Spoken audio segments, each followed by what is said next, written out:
I couldn't see me doing anything else. For me to even be here, you know what I'm saying, I had to believe it. Seeing everyone like sing my songs, see me on big screens. Honor yourself and respect yourself, because that's how you get the things that you deserve in life.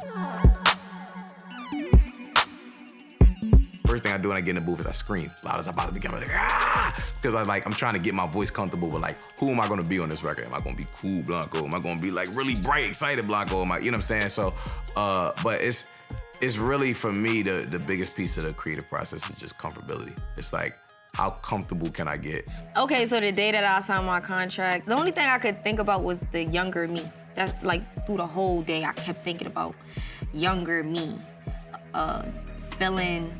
Just thinking to myself, saying, I knew I wasn't crazy. I knew this was who I was supposed to be. I felt different. And it wasn't for no reason, and you really worked for it. Everything that you said that you wanted to do, you're doing it right now. It's really happening. I would want people to take away from my music that I deserve to be here. I feel like I've always been trying to prove myself. That's what I've been doing since I was literally 9. And when people listen to my music, I want it to be undeniable. When you hear my song everywhere you go and you can't escape it, it wasn't an unfair advantage. It wasn't nepotism or me knowing somebody. It was that my talent broke through all of those doors. Wow. So signing to Roc Nation was an incredible moment because it came off the back of me saying, all right, we gotta figure something out. That's what, that year was for me. It was back against the wall. What are you gonna do? We gotta figure something out. We gotta make it shake. So that was back to those free verses. We were doing those again every week. And then as well as putting out these other records and building these sessions inside of New York City. It was just a culmination of so much stuff. So the Roc Nation announcement was just like the icing on the cake of all the work that we've been putting in. Yeah, my dad was a big impact in my in the independent grind that I'm doing now. When I was younger, he used to give me boxes of CDs of the artists he was working with at the time.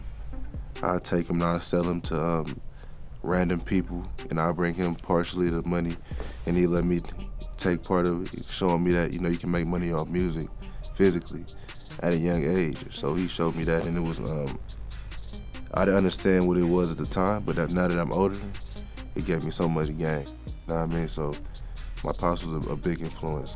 Finding out my song, I'm Baby, is #1 on Billboard is kind of like a fever dream, and I don't really know how to feel. I guess I'm excited. I think I'm grateful just that people like the music. And yeah, I don't really think about myself when it comes to stuff like this. I'm just happy for everybody I work with that, we get to have this moment together, and, my family get to brag on me. I got R&B, I got raunchy, I got fun, I got club bops, I got different things. I got music that's only for syncing purposes. Like I got so many records. It's like, dang, yeah. The song I put on repeat every morning I wake up is the first track on the album. The title is Ọlọ́run. Ọlọ́run means God, yeah, because God first. Before anything is God. Work of art is just me trying to show the artistic part of me, in my own way, like not trying to change anything, not trying to add too much of me, just trying to move the way life is going. But the most important thing that I want you to hold is just me trying to show the artistic part of me. I feel like the biggest lesson I learned so far is like nobody owes me anything in life, honestly. It's just really up to me. Like I gotta believe in myself first before I expect anybody else to believe in what I got going on. Because at the end of the day, it's my life, my dreams, and I gotta make it happen. Going on tour with A Boogie and Tusi, so we outside. Yeah, it's the Cali takeover. My brother, who's my best friend in the whole world, him and his friends, I spent a lot of time around my brother. I used to follow my brother around all the time.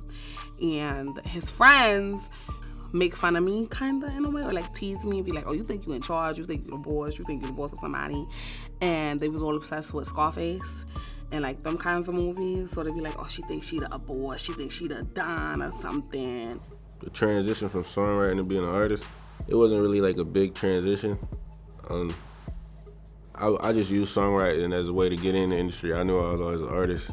Even when I was writing for other people, I had my own projects ready, my own songs ready for me to drop. So it wasn't like a transition like, oh snap, I'm an artist. It was like, I just used songwriting as a way to build relationships and get in the game, you know what I'm saying? So when it was my turn to be an artist, it was natural. I've been an artist. I was an artist before I started writing music, so transition was easy. My father's always been my #1 fan. I remember I'd be a kid and he would wake me up before school, would make me rap battle these grown-ass men, you know? Have a house full of women, so many women that be sitting on the stairs, lined up, one on the refrigerator, and then there's like 3 or 4 dudes there and they think they go rap. And my father would wake his 13-year-old son up for his entertainment to go eat these grown-ass men alive.